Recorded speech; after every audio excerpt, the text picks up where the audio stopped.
I welcome you all for this some different session on Sunday morning, and we have a senior neurologist speaking us on meditation, art and science. Rather, meditation, its techniques and its science. All of us know Dr. Sudhir Shah is a senior neurologist, he's a professor and HOD in a municipal hospital in Ahmedabad. Also, he's director of neurosciences in Sterling Group of Hospitals. He's senior neurologist and, of course, consultant to the governor of Gujarat. He is also executive member of Indian Academy of Neurology, advisor on World Yoga Federation. He has conferred most prestigious Padma Shri Award in 2016. He is also innovator of Contemplative Neurology subgroup of Indian Academy of Neurology. So let us start something different. Over to you, Dr. Sudhir Shah, sir, please. Hello. Good morning to all of you, and I must thank Dr. Kothari, Dr. Devashish, amongst others, and Professor Makran for chairing this session. And also thankful to all of you that you are all here in the early morning of the Sunday. And have a wonderful Akshay Tritiya. This is a very auspicious day today. The topic today is meditation, its techniques and its science. Now, this is a very vast and deep subject like an ocean, and it cannot be finished in 1 hour. What I can do is I can give an overview of this subject. First part, I will talk of the ancient wisdom, which are the techniques of meditation, which is not usually found in our routine books. It takes, it took almost 15 to 20 years for me to collect all this wisdom. While the second part, the modern science, I will speak few lines on that, but you could find in the net and PubMed, etc., also. Well, over the 15 years, whatever I gathered, I want to give this my best tip to all of you, and I wish that you use this in introspection. And if some of you are inspired with this, I'll be more than happy. The first question that comes is why meditation? Many people ask me why we should do meditation. Some say I don't enjoy meditation. Some people say it's very difficult. We'll try to answer those questions first. I'll start with a quote of Rumi. He said, "Please do me a little favor. Search your own self within yourself." While referring to the utility of meditation, he said this profound statement, "Please do me a little favor." अपने आप के अंदर अपनी आप की जांच करो, and that is meditation. Lord Buddha said, he was a very basic person. He used to avoid all esoteric questions about soul and rebirth and etc. He said, what is most pertinent to all of us? Look, we all are suffering. That there is a problem. There is a pain. Everybody who is on the earth is suffering. So that there is a problem. And then he said that if there is a problem, there has to be a cause. And then if there is a cause, there has to be a way. And then the fourth important statement he gave, these are all called four noble truths of Buddha. If you follow that path, you will get the solution. And based on that, he gave the Ashtang Samyak Marg and their Shil Samadhi Pragya, where meditation was one of the most important things. Same way, Lord Mahavir, also in Upanishad and Vedanta, everywhere the importance of meditation has been given. So friends, pain is inevitable, but the suffering is optional. And that, if you want to get rid of suffering, we have to learn introspection and meditation. We exist in three forms: body, mind, and for those of us who believe in the soul, or at least consciousness. Now the science also accepts consciousness. Our all activities of the day, right from morning to night, right from earning fame to money, and everything is body-centric. But we absolutely ignore the faculty of our mind, and that is what creates the problems. Secondly, all of us are in the quest of peace and happiness. Everybody wants peace and happiness, and we all move out and look for happiness and peace in worldly objects and gatherings and possessions and fame and money and all that. At some stage, we realize that no, peace and happiness are not outside. And those lucky of us try to do introspection, and that introspection is meditation. You know what? Our inner core is full of happiness and peace. But we search happiness and peace outside. But the inner core is totally obscured with the activities of mind. And which are those? Our aspirations, our thoughts, our emotions, our perversions, our ego, our attitude, our attachment, the fact that the mind wanders between past and future, all these ignorance, these are the root cause of unhappiness. If we work on these and remove these problems, then the whole inner core, inner consciousness is full of happiness. So while we introspect and remove all these fallacies and miseries, that process is called meditation. Those of us who are in the quest of God or self-realization, these all great people have done meditation, so we have to do meditation. May it be Lord Mahavir, Lord Buddha, Lord Shiva, Lord Jesus, Muhammad, Prophet, and in the recent years, Krishnamurti, Vivekananda, Raman Maharshi, and so many Western saints, they're all doing meditation. So meditation is a must for those who want to achieve peace and happiness by having understood that happiness and peace is not outside, and the root cause of our miseries are our own thoughts, perceptions, ego, attitude, etc. So what is meditation? Meditation is an exercise of mind to keep it healthy and clean. It is grooming of the body, as we do for our body. It is grooming of our mind as we do for our body. Neurology is a state of altered consciousness. Some say it is fourth state of consciousness. It's a spiritual ecstasy with neurological manifestation. They are not really hallucination. Before 1995, all of the neuropsychiatrists, they felt that hallucination and yogic activities are all hallucination. There is no actual biological representation in the brain. But after the seminal experiments, particularly of Professor Andrew NEWBERG amongst others, we understood that meditation is a neurobiological process with a specific set of neurophysiological, neuroelectrical, neurochemical sequences, and these all events can be really captured into fMRI, SPECT, and other equipment. But the question is that these are all subjective experiences, and can we really capture everything that you feel on the biological machines? No. There are limitations. So all these meditative and other experiences can to some extent be taken up on the machines, but everything cannot be. So there is a limitation of science. So there are certain definitions which are available. Some say it is stability of mind. Meditation, according to others, is concentration on one object. According to some, it is nothing but unified thought process intensely. Some say no, it is thoughtlessness. Some say it is introspection. Some say it is intentional self-regulation and whatnot. Well, all these things are correct. They are complementing each other, and as we go through presentation, we will realize that these are all truth. I need your full attention because this is a very, very deep and vast subject and requires full concentration. The dictionary definition of meditation is thinking deeply or spiritually about a subject. It's a very complex cognitive task. It is more than relaxation, concentration, contemplation, or posturing, or so to say, it is a combination of all this. That's why all these definitions we saw earlier are correct. The ultimate goal of meditation is enlightenment or illumination. We'll see that in the scientific experiment. Somebody may ask, wow, if I do meditation, what will I gain? What will be the advantage? At the primary superficial level, yes, there are a lot of advantages like physical, mental, and emotional health. It also helps in partial control or cure of some of the psychosomatic disorders, including high blood pressure, coronary disease, diabetes, asthma, rheumatism, etc. We'll see that later also.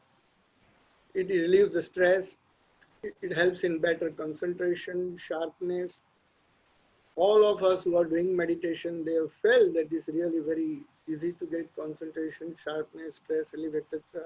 It improves job performance, it improves interpersonal relationships, attitude, it brings inner peace, patience, happiness. It cultivates all positive emotions, improves quality of life, improves control of anger and fear, and there are intuitive knowledge and healing power also.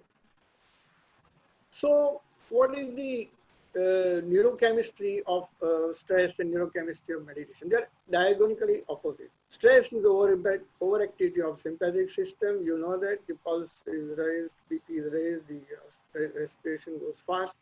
While meditation is a yogic mode where pulse is slow, respiration is slow, blood pressure falls, the person is calm, serene, etc. So that way, meditation is an antidote to stress. To those of us who are in stressful situations, we should do meditation daily. However, there are certain cautions. It is not a push button system. You need patience. There is a very high dropout rate I've seen. You need to have right guide, right method, correct understanding, appropriate place, constant practice, extreme faith, and full conviction. Like even if right now, if I start giving you technique of meditation and ask you to do meditation, you won't be able to do it because you require perfect understanding, correct methodology, and constant practice. In meditation, we don't have to sleep. It's the awareness process. The meditation industry is at a height. It's booming. There's a lot of commercialization. There are people who sell meditation for certain dollars. No, that is not the way. This is a sacred science, and everybody must learn.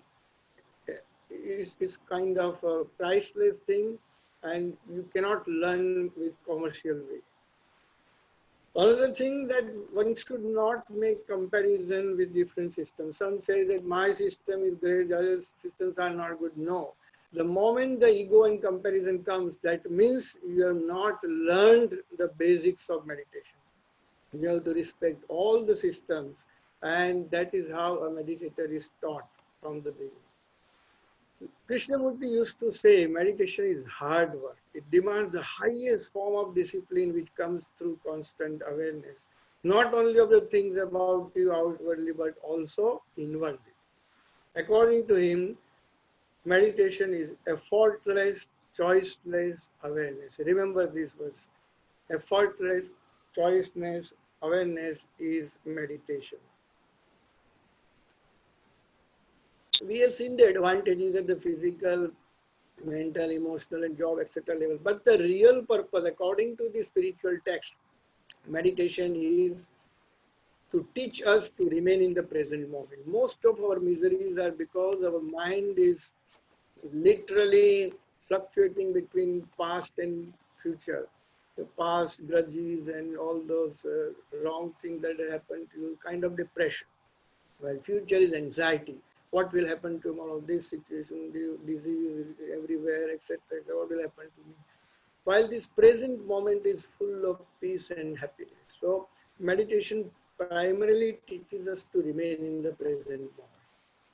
Meditation is meant to make us learn how to eliminate our ego and how to eliminate the activities of mind. You remember those activities of mind we discussed, the aspiration, the perceptions, the perversions, the attachment, ego, attitude, all these things are the activities of mind. Mana, buddhi, chitta, ahankar. And these are the root cause of our miseries. We discussed that. And meditation teaches us to get rid of all these activities, thoughts, desires, etc. And that's how one can be peaceful and happy. And that we will see in the derivation of scientific experiments also. So meditation is basically ultimately meant for self-realization, for those who believe in God realization, for total bliss, total relief of pain, as Buddha used to tell, and that way total liberation. So next question is, how do we do meditation? These all have been compiled from different agams, Tripitak, Vedanta, and different books of meditation from Bhairav and this and that. We'll give the reference at the end if you wish. So these meditation techniques are basically divided into different 8 parts. One is either you do focus on breathing, or you do focus on an object, or focus on a sound, focus on a thought, focus on a sensual object, focus on sensory perception, or imagery, or sound. Now, this such a deep science, like on focus on breathing, there could be contemplation or concentration. Either you concentrate on breathing or contemplate. We'll see that. Like focus on a sound. You create a sound, you chant a sound, say Om, Om Rim, Namo Narayana, etc. sound, or you listen to a sound, or sit in a quiet place where all sounds are less and less, and then you try to focus on the most distant sound coming from a different part, and then you focus on that. So either you create or you listen to sound. So there are different ways, and like on a thought, whether you concentrate on a thought, let the whole universe heal in the current situation. That is a thought. You focus on that thought and continuously, repeatedly think on that thought without giving any attention to any other thought. You focus on a single thought. Or you can do contemplation. Let all thoughts pass through your screen of mind one by one as it is, without criticizing them, just bare neutral awareness, and that is called focus on a thought. So these are different techniques, and we don't have that much time, but we'll try to see some of them. Meditation includes a complex group of techniques belonging to different cultural traditions. It's not true to say that meditation was only available in Indian context or Oriental science. Of course, in India, Buddhism, Jainism, and yogic systems, particularly Vedanta, etc., they had developed a very high level of meditative techniques, particularly Patanjali yoga system, etc. But the Chinese system also, Taoism and Jain Buddhism, has also evolved their own techniques. In Western tradition, Christian, Hebrew, and Islamic mystic currents are also very well developed. When you want to do meditation, first you have to choose a constant place and select the atmosphere. For initial few months, do at the same place, in the same atmosphere, the same time of the day, in a sitting posture. You don't have to lie down. The time of meditation should be fixed, either early morning or late at night. You do consistent practice daily, and you have to observe four purities. Your mouth should be clean, your body should be clean, the place should be clean, and your clothes should be clean. The attitude that we have to develop or apply during meditation is bare attention or neutral witness, nothing else. Just be aware, effortless, choiceless awareness. Pure moment-to-moment awareness or mindfulness, non-judgmental inner listening and equanimity. For the beginners, they can start with prayer or do some little pranayam so that the activities of mind, the fluctuation of mind becomes lesser and lesser, and you can concentrate a little easy. But it's not necessary always to do all this before meditation. Now, coming back to those techniques, the focus on breathing, focus on object. Now, science is divided into 3 broad categories. One is called focus attention, the other is called open monitoring system, and third is called transcendental meditation. The Patanjali yoga system, these are the different methods out of those 8 techniques. There are 120 methods, and then there are thousands of different modifications. You can make your own modification. Patanjali, Anapan, Sati, Smriti, Vipassana, Preksha, these are supposed to be the oldest in Indian system. As I mentioned, all methods are great, so don't try to compare them. Whatever suits you, you should do. Yoga Nidra, Kriya Yoga, Mrityu Dhyan, Transcendental Meditation of Mahesh Yogi, Kundalini, Jain, Mindfulness Meditation, etc. These are all very standard and easily taught techniques, and you can learn online also. I will try and talk about 3 systems in brief, and then we move on to the scientific part also. So Patanjali Rishi was the a great sage who wrote Patanjali Yoga Sutra, as Makarand used to mention last Sunday's talk.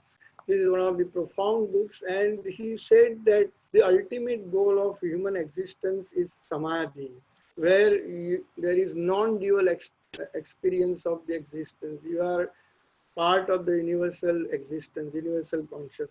And that is the total stage of bliss. There is no ego, there are no activities of mind like thoughts, desires, perceptions, perversions, ego, attitude, etc. No attachment also. But to attain that state, dhyan, the seventh step, is the most important step.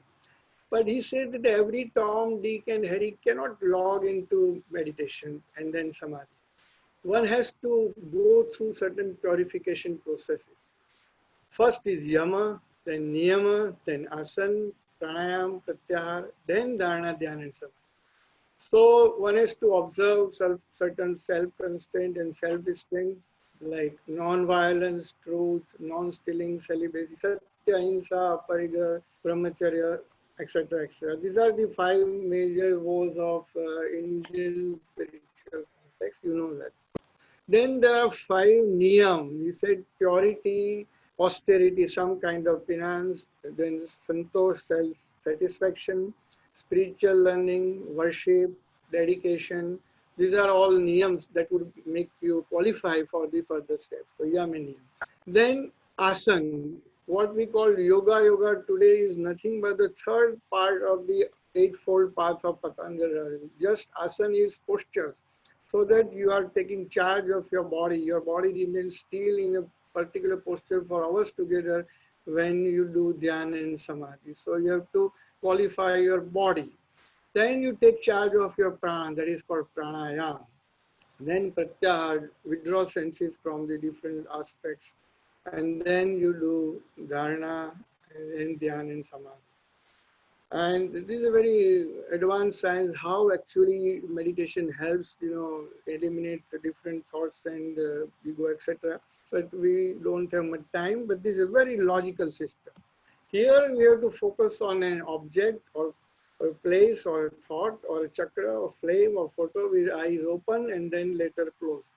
And you develop such a kind of intense concentration that at one stage, the activities of mind are gone and the observer becomes identified with the object and there is no faculty of mind. So there is a non-dual experience later on because faculty of mind is removed, and we have to actually do it to feel it, because it is not something which we can explain in words. Another important method is anapanasati, and here it's very easy and simple thing, and if time permits, we will try and do this session for 5-10 minutes. Um, Here you have to bring the attention to the breath, but you don't have to control the breathing. It is not pranayama. You have to see your natural breathing that comes in and goes out. Give full attention to the feeling of breath as it goes in and out. Dwell in the present, moment by moment, breath by breath. You have to observe your mind with moment to moment awareness, effortless, choiceless awareness. When you try to focus on your breath, like breath comes in, goes out, comes in, goes out, just focus your mind there on the process of breathing. And then the third or fourth breathing cycle, your mind will start wondering, you'll go to USA or go to Corona or this or that, or what I'm going to eat today. Don't worry. Note this and bring gently back to the awareness, back to the breath. This happens to all beginners and all of us. We have the same problems. But after months and years of experience, we are able to focus on the breath from minutes to hours even. So why breathing? So the logic is, why you want to focus on breathing? Because there are two truths we know. One is that we are born, and the other that we are going to die. In between, there is a third truth, that we are living, and we are living because we are breathing, in a way. So breathing is a truth of our existence. So when we are focusing on breathing, we are focusing on truth. And that way, one day we will reach to the ultimate truth. Breathing is vital. Without breath, we will not be here. Therefore, we are focusing on vital. And therefore, vitality is most important, which will take you to the vital. It is secular. There is nothing like Hindu, Mohammedan, Jesus, etc. This is all secular. So anybody can do it. Even atheists can do it. Breathing is always with you. You don't have to carry a photo or it is murti, etc. So it is always all the 24 of us with you. So it's very easy. While breathing, you are learning to remain in the present tense. So it's a very good exercise. More importantly, breathing carries your emotions and thought. Try thinking, when you are angry, what happens? Your breath goes fast and it is sympathetic also. Your breathing also becomes faster. If you have compassion on somebody, your breathing becomes slow and quiet. If you have jealousy for something, your breathing becomes haywire. So all different emotions and thought and perversions travel on the vehicle of breath. When you are learning to focus on breath, it serves as a feedback mechanism. And therefore, if something goes wrong with your breathing, you always try to look back what is wrong with your emotions, etc. So this is a very wonderful technique, and you can try doing this. Just focus on breath once, it goes in and out, as if the mind is the sentry sitting at the tip of your nose and just focusing on the breath that comes in and goes out. Continue to watch the breath, accepting each moment to moment for a few minutes to hours, not to lose a single breath. Lord Buddha said that if you can focus for continuous 48 minutes on breathing without losing a single breath, then you become enlightened. Similarly, you can do meditation on your thoughts, as I mentioned. Either you focus on a single thought and continuously concentrate on that positive thought, or just observe the volley of thoughts that crosses your mind. By observing your thoughts, you realize that all thoughts are empty, they are contradictory, they don't carry anything, they are just painful and creates a lot of nuisance to yourself. And once you continue seeing your thoughts, you become detached from the thought. And that is the idea of Smriti Upasthana. In Jain meditation also, we are taught to learn Kayotsat, Samayik, Pratikraman. The Jain religion is a Bhav Dharma, so meditation of utmost importance. And here we do qualitative meditation of thoughts also, and several types of Kriya, Granthi Bhed, etc. Ultimately, Jainism, what is taught is you have to focus on your soul by your own soul. Consciousness, focusing on your own consciousness, and without remaining unaware for a single second. Be aware of your thoughts, guard your voice or words, and guard your action. That is the Jain meditation. Similarly, the sound meditation, do chanting on a mantra, its meaning and vibration, and how different sounds affect even the crystals of water. There are experiments by Emoto amongst others, and we can literally study that on net. So sound has a terrific effect on body systems, all living organisms. Vipassana is something exceptionally important amongst all others. It is also a very good technique. I don't want to say that this is the best, but this is a very structured system.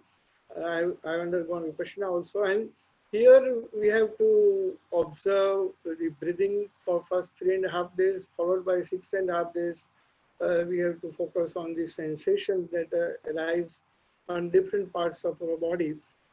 They may be calm, they may be hot, they may be pleasant, they may be unpleasant, they may be harsh, they may be very easy. Sometimes it's pins and needles. So different sensations arise in different part of the body in bunches, and we have to see them without getting caught into them with neutral awareness. That ultimately brings to the fact that these are all transient, shiny. So your attachment to your body and its processes are literally gone. Ultimately, you get detached from thoughts, you get detached from the emotions and perversions, and ultimately you have detachment from your body, and you become enlightened and limited. So Vipassana is an operation of the mind by the mind. Here the surgeon is also mind, calm and quiet mind, awake and attentive mind, equanimous mind, etc., etc. Another technique is mindful technique, observing the body and mind intentionally, letting experiences unfold from moment to moment, and accepting them as they are. You just to be bare neutral awareness, observing thoughts without getting caught in them, and no effort. You don't have to make any effort to control except the focus and direction of attention. It's not a passive process, but it does not involve getting, trying to get anywhere. In this, you reach to some stage where while you are eating, you are meditating. While you are sitting, you are meditating. While you are working, you are meditating. And meditating during each act is wonderful. So awareness of every second, moment to moment, of all your activities, your words and your thoughts, that is mindfulness. And that is now very much prevalent in foreign countries. They are doing for a lot of research studies also. Transcendental meditation was a technique propounded by Maharshi Yogi, and it is also very interesting. This is a photo of the cover magazine of Life magazine of cover photo, where an actress is levitating after transcendental meditation. I brought this to tell you that meditation is not for showing up. As I mentioned, meditation is internet connection is unstable. Your meditation is not for all these things. It is for elimination of ego or elimination of your mind and all those things. So be very careful and okay. Uh, then I have brought Sri Ravi Shankarji's Sudarshan Kriya. I think Karandikar had Kalzankar had mentioned this last time. Art of Living course, it has changed thousands of lives. Here there is Soham type of meditative system, and we can take it into question. Then Ramanji taught about the silence contemplation. Who am I? The question you have to ask in silence, and that in silence the heart, in the silence of the heart, God speaks. So he taught us to do small things with great love. Similarly, Mother Teresa taught us to do service and that way meditation. Then there are Dhyan Yoga, Sattata, dynamic meditation. And so there are lots of many systems. We can go on for hours and hours. And I've done some of them very meticulously. Some of them I've read, but I found that all techniques, all methods are good, and you can choose any for yourself. Swapna Dhyan, Nidra Dhyan, Yog Nidra, Nyas, Sufi system, Jain system, all these different.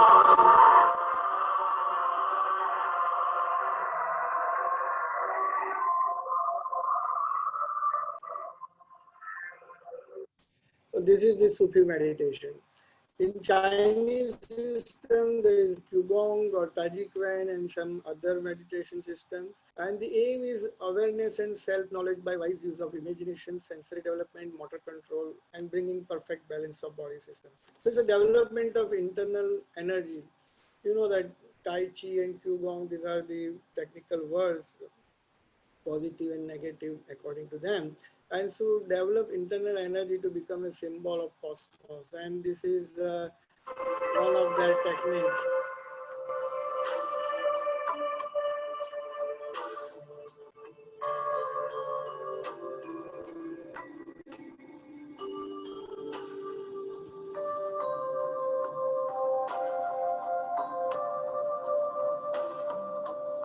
Video may not be that good, but I just wanted to show how different people have learned and created different meditation systems. So meditation for the beginner, you have to remain in present tense and non-judgmental awareness. First, you practice silence of body, then be speechless, so silent by speech, then learn to get isolated. Then you can start either with sound meditation, chanting, or seeing an idol by object meditation, or inner flame meditation, or you do breathing technique, and then you can go into another deeper and deeper systems. So now next 10-15 minutes we'll spend on the scientific aspects. Having observed a lot of techniques, the common denominator of all these techniques is that oxygen consumption is reduced during meditation by 16%, even greater than the reduction of 20% in the sleep. So it is a winner situation. Neural structures that are intimately related to the control of autonomic nervous system are activated. Diurnal cyclic secretion of stress hormones, that is ACTH, cortisol, etc., is absent here.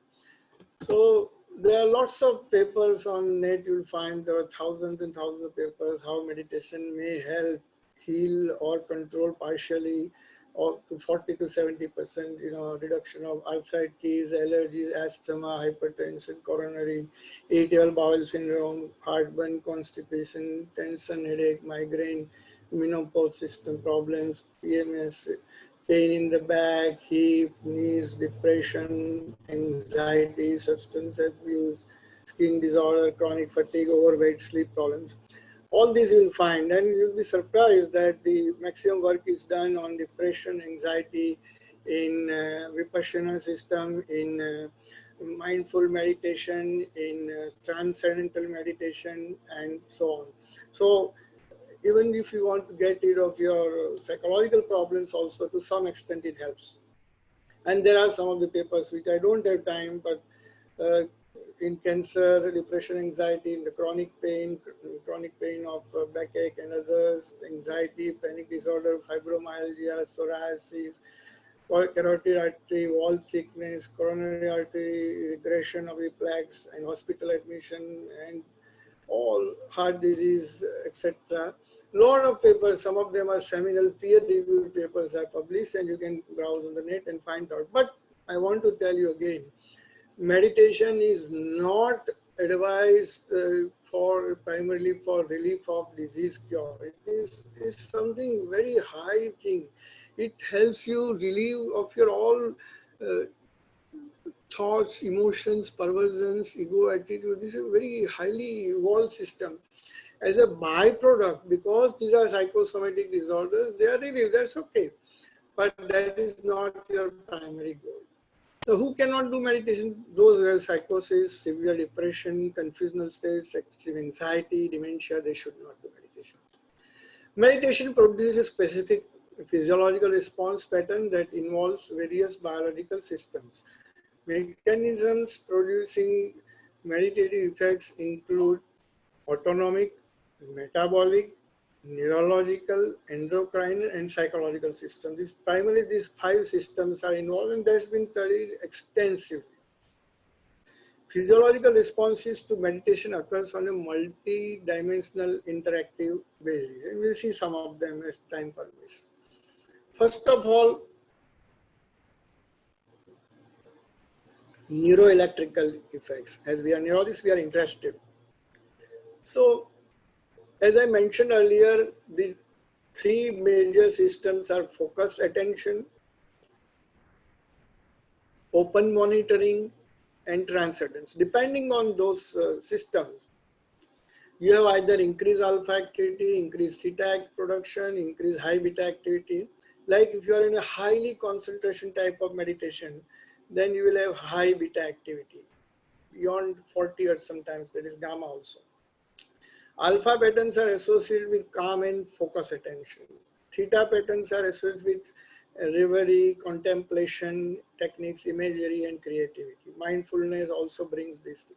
High beta activity is associated with highly focused concentration, so-called as Tratak system, Surya Sangha.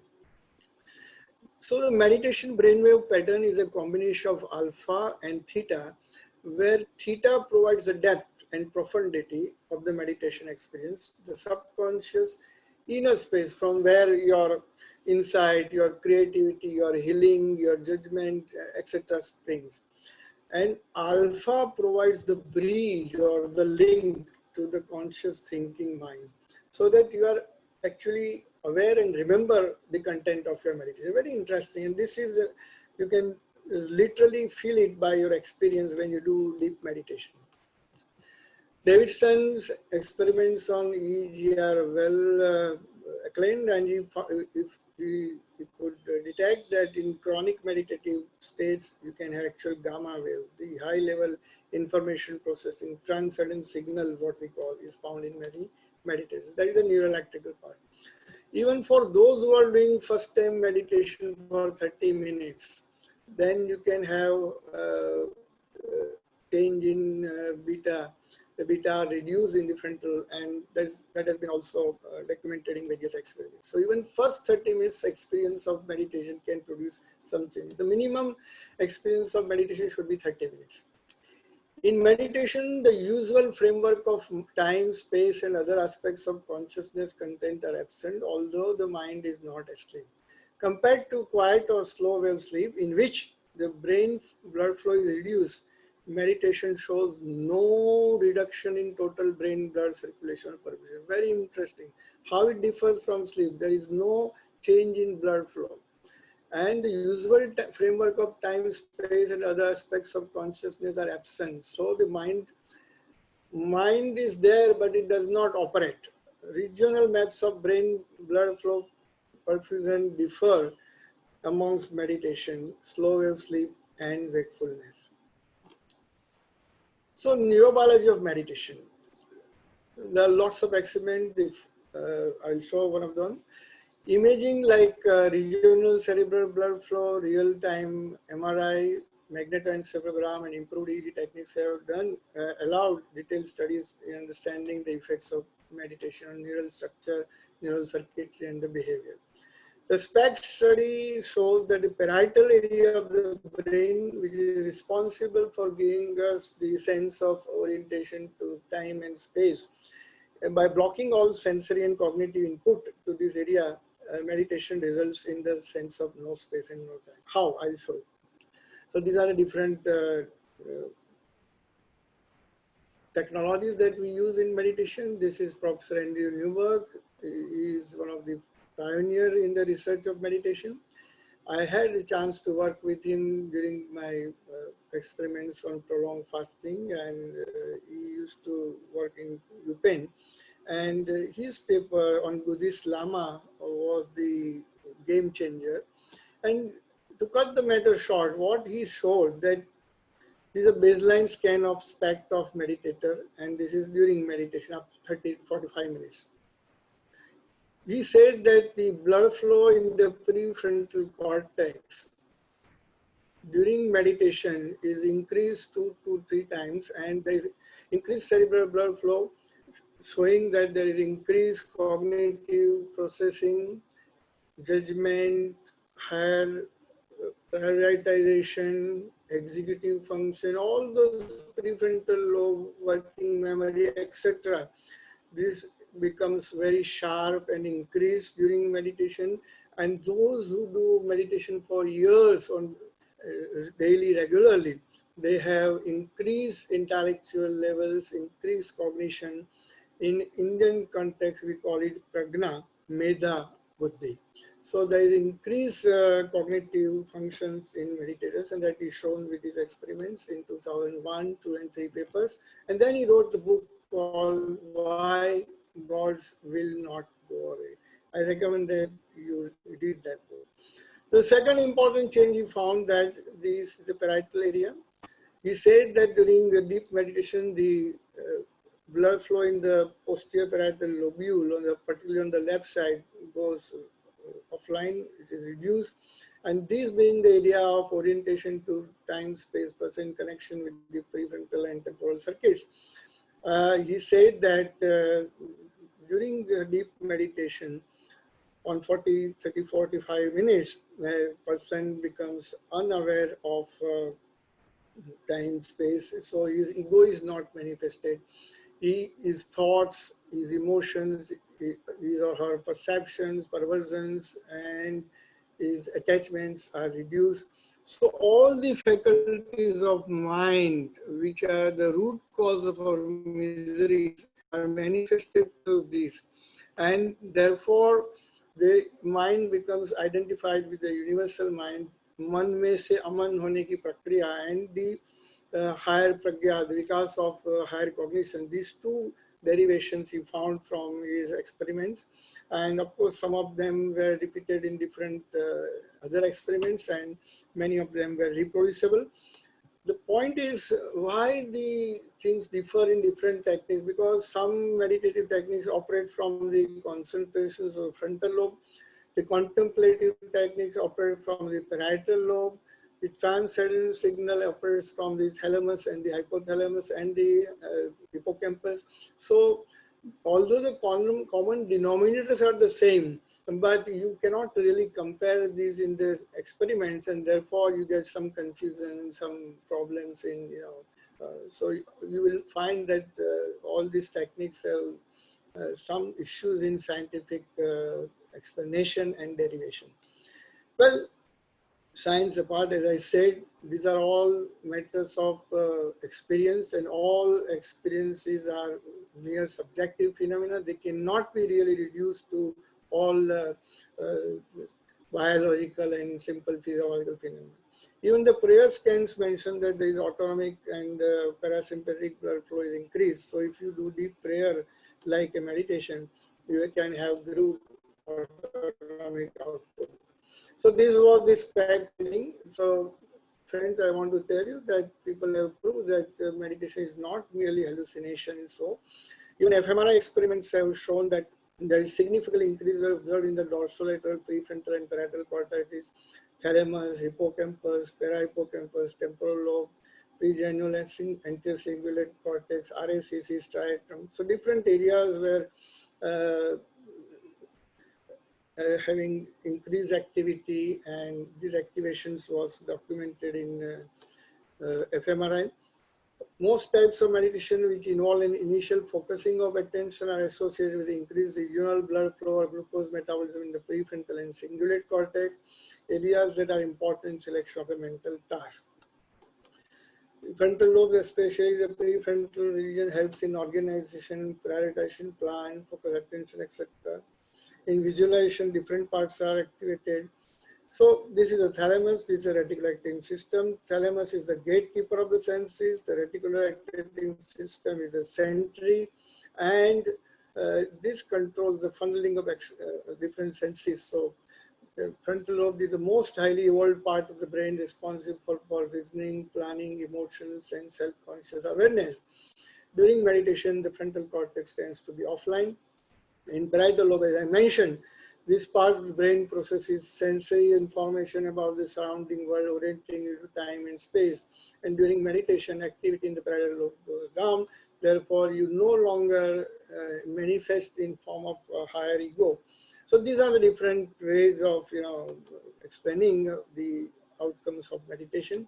Activity in hippocampus is increased in connection with hypothalamus and autonomic nervous system, and therefore your pulse, your respiration, your blood pressure goes low. You come into yogic mode. Your amygdala is showing differential blood flow, therefore your fear and phobia is reduced. This is a complex system that shows how different circuits operate in meditation, left PSC, right PSC, etc. And I don't have time to go into details, but these are the most important papers which have been so far published. Out of 400 papers, 24 papers are considered the landmark papers. And then during fMRI, what kind of activities do we see, like abstract perception of joy, symbolic presentation of self. When you focus on consciousness, or consciousness focus on the self, you get this type of fMRI activity. So again, during the concentration, transcendental and open monitoring system, you have different aspects of the fMRI correlates, like frontal, thalamus, parietal, etc., which you could probably read.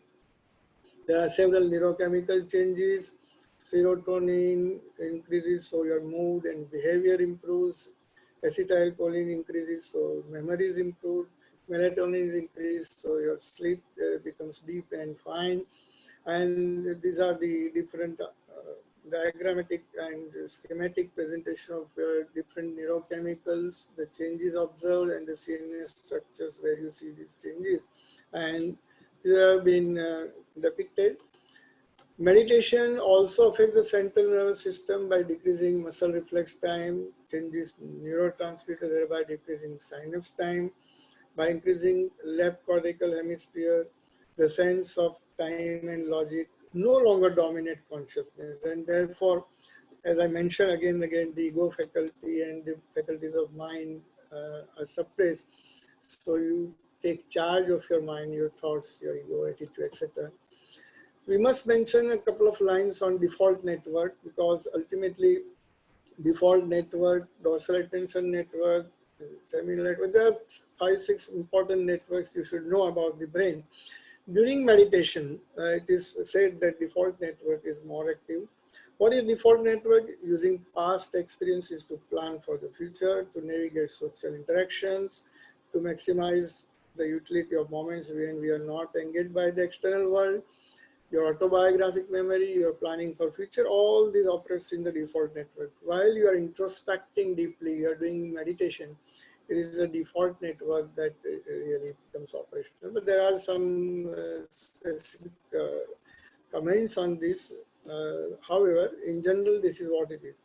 So friends, what is the ultimate outcome? The hypothesis that has been created, the working hypothesis, is that meditation acts as a constant repetitive stimulus, creating permanent qualitative and quantitative changes on the nervous system.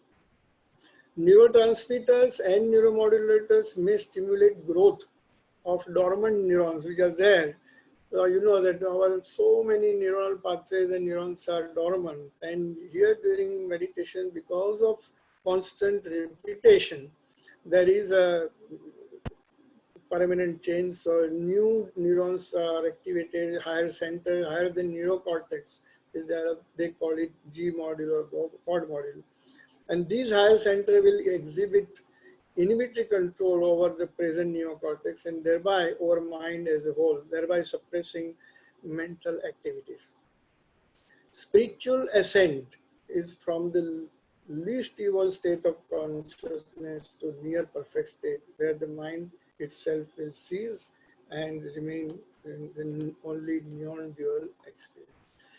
There are some experiments of neuroplasticity. A recent MRI studies show that brain regions associated with attention, interoception, and sensory processing, like prefrontal cortex and RACC and insula, they are thicker in chronic meditators.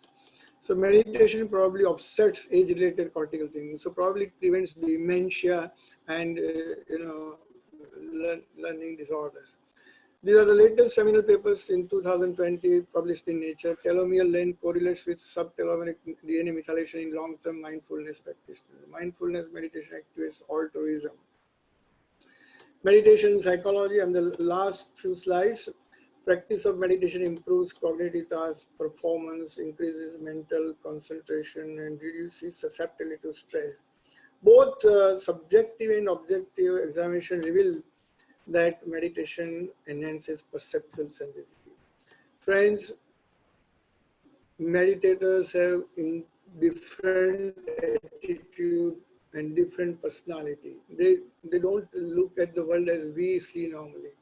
Their attitude is different. They are compassionate, loveful, they are egoless, and they want to help everybody, and they are not concerned with their self-occupations, their collectiveness, or getting fame or money or whatever. They just are there to help. Look at the great saints like Raman Maharshi, Ramakrishna Paramahansa Vivekananda. These are the people who have changed their attitude because of meditation.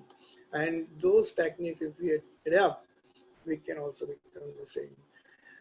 I'm convinced that life is 10% what happens to me and 90% how I react to it. And so it is with you. We are in charge of our attitude. So meditation, dear friends, changes the attitude.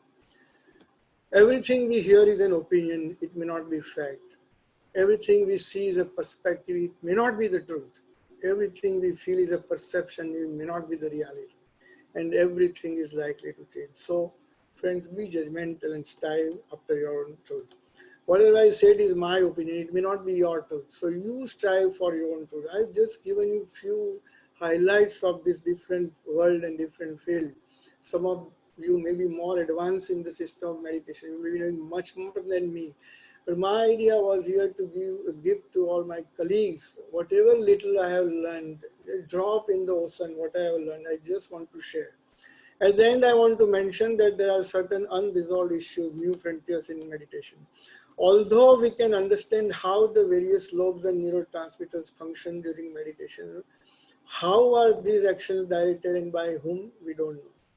What accounts for the actual awareness of the experience and of the self, and where are they perceived, we don't know. How do we actually know that something is true and meaningful? What accounts for this conviction, we don't know. And the link with the master within and with the cosmic consciousness, as has been propounded by some people, has not been explained and cannot be approached from a neuroscience perspective. So neuroscience can give some kind of similes and explanations, but it cannot really explain the spiritual experiences in full way. So friends, this is Lord Buddha, these are we people, and if we do really meditation, we can become Buddha. Lord Osho said that I'm not here to teach you anything, but I'm here to awaken you. Lord Buddha said, last sentence on the deathbed, now monks, I have nothing more to tell. I have nothing more to tell you, but all that is composed will decay. Whatever has been composed, everything world around us is composed, it will decay. Strive up to all salvation. Vivekananda's last sentence was, wait and meditate till I call you back. And Lord Mahavir used to say, don't be unaware for a fraction of a second. Be aware, attentive. Watch your every thought, watch your every word, watch your every action. Be in a meditative state. Friends, these are the references. I've taken references from Jain Agam, Dhyan Deepika, Dhyan Shatak, Patanjali Yoga Sutra, Holy Vedas, Tripitak, Dhyan Yoga, Meditation by Osho, Akil, Krishnamurti ji, and NEWBERG. Medical references are from several journals like this, and I was fortunate enough to give the presentation to Dalai Lama ji, to great sages, including the contemporary saints also. These are other references, and I want to tell you that this may be a beginning. This is a COVID time. We are at lockdown in the room, in our home. So we should look inside and start meditating. And that is the best way to utilize this great time. Thank you very much. Shall we start?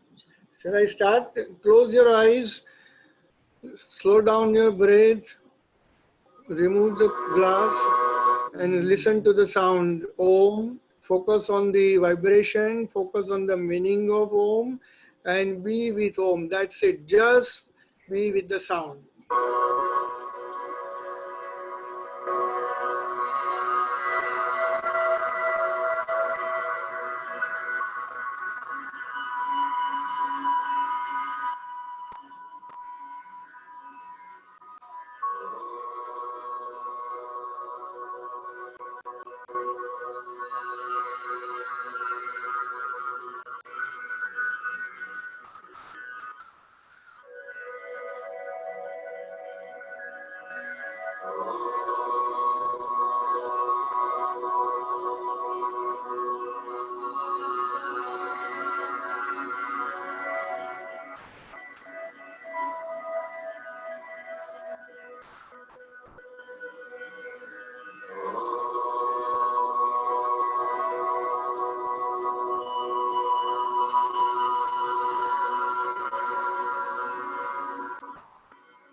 Yes.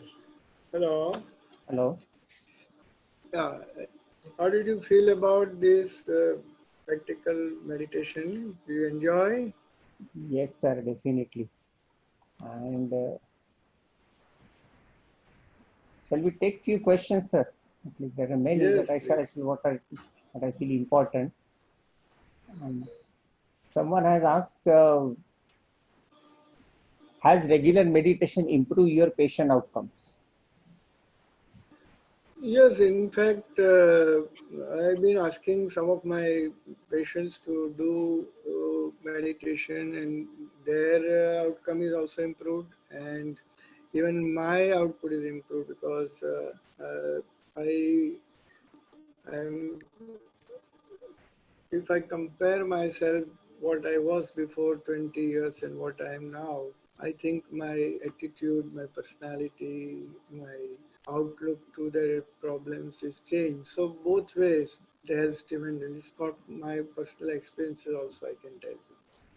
Then, sir, other question is, stomach should be adequately filled and sleep should be adequate. This is what Vivekananda's books have mentioned before doing meditation. What are your thoughts on it? Uh, the system that Vivekananda said was regarding the object meditation. That was the Patanjali system. And here it is true that if you get a proper sleep at night and do meditation early in the morning, it is better. Regarding food, I think there is some misunderstanding. It should be done mainly on empty stomach, as most of the people say. If you do in late in night, then yes, your food should be at least 2 hours before, and then you can do meditation. Otherwise, you won't be able to do it very well. And some people experience some lights, especially near midpoint of eyebrows or mid forehead, different colors. What are their different meanings? What are your thoughts on? Uh, that has been described in various texts, but that comes after a experience of few months and years. I don't think it starts. So there may be some kind of imagination also for the early people. But yes, all great books have mentioned that when you constantly focus through object meditation, first you focus outside on some flame or pointed thing or photograph of a deity, and then you internalize that in between two eyebrows. Uh, they call it Agya Chakra. And then when you internalize that flame or point, bindi, then after some times the Agna Chakra becomes active. I don't know in terms of science, but whatever the experience says that yes, there is some kind of activation and you feel bright lights or some flames or something you can visualize internally. Now, this is not with one person. Many people all over have experienced and described. So maybe I have not done that kind of meditation, so I cannot say that I had experienced this way. Then what do you recommend exercises? Is it required to exercise before mild exercise before meditation, or do you recommend workouts when should be done before meditation, after meditation? One who is doing regular gym and Yes, physical exercise should yeah, always be done after after meditation. Always. okay. Then is it You, necessary? if you at all want to do, then you do only simple yogic postures or asanas, not physical workouts like which we do with running or jogging or weightlifting, etc. Those kind of heavy things are not advocated. What they mention, yam, niyam, asana, pranayam. Do some yogic postures, do pranayam, and then try to meditate. So these are autonomic and endocrine system and flexibility exercise, and then do pranayam, and then do meditation. One pediatrician from Rajkot has asked how to do meditation while driving or working.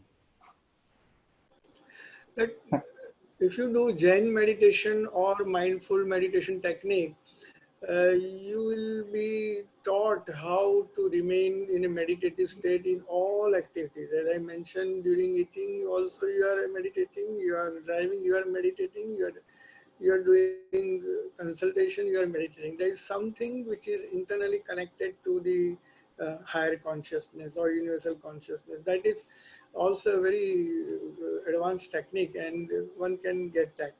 It's possible. And what is the effect on endorphin system?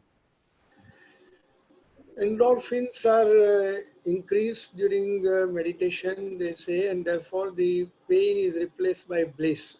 That is one of the reasons why meditation is helpful in relieving pain. All psychosomatic pains are also reduced, partly due to effect on noradrenergic system, partly due to effect on increased endorphin.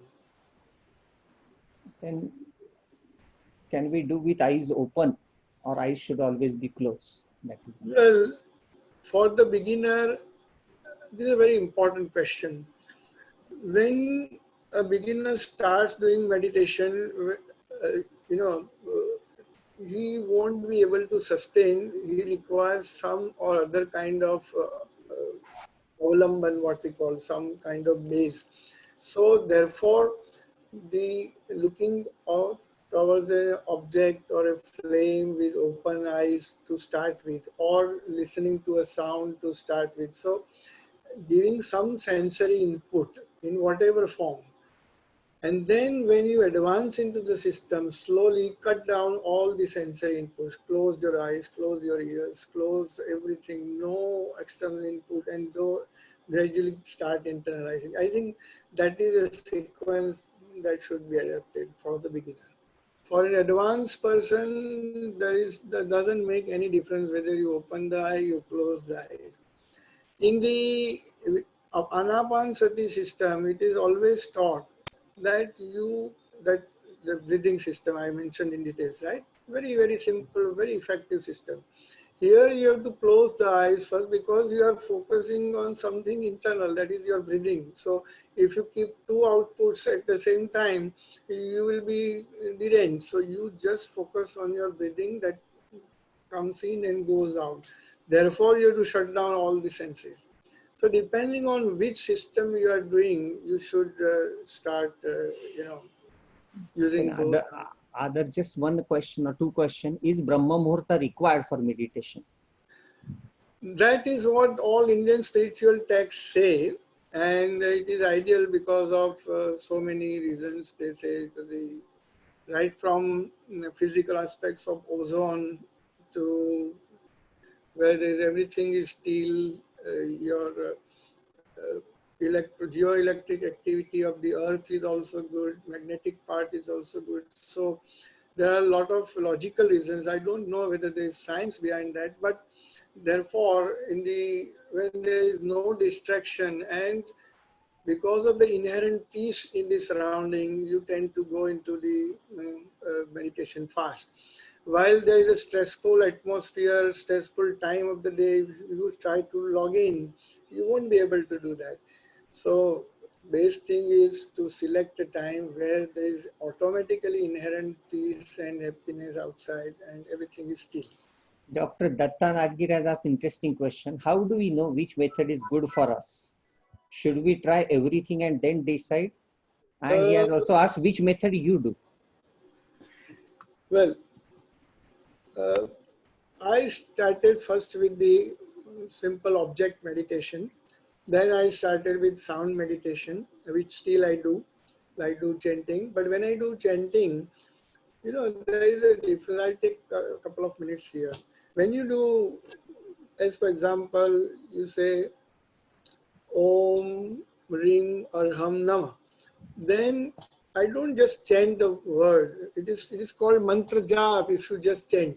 But when I do mantra meditation, my eyes are closed and I am just either when I'm speaking mantra, I have the vibration in front of me and then I focus on the vibration, intonations, etc. Aharo, avro.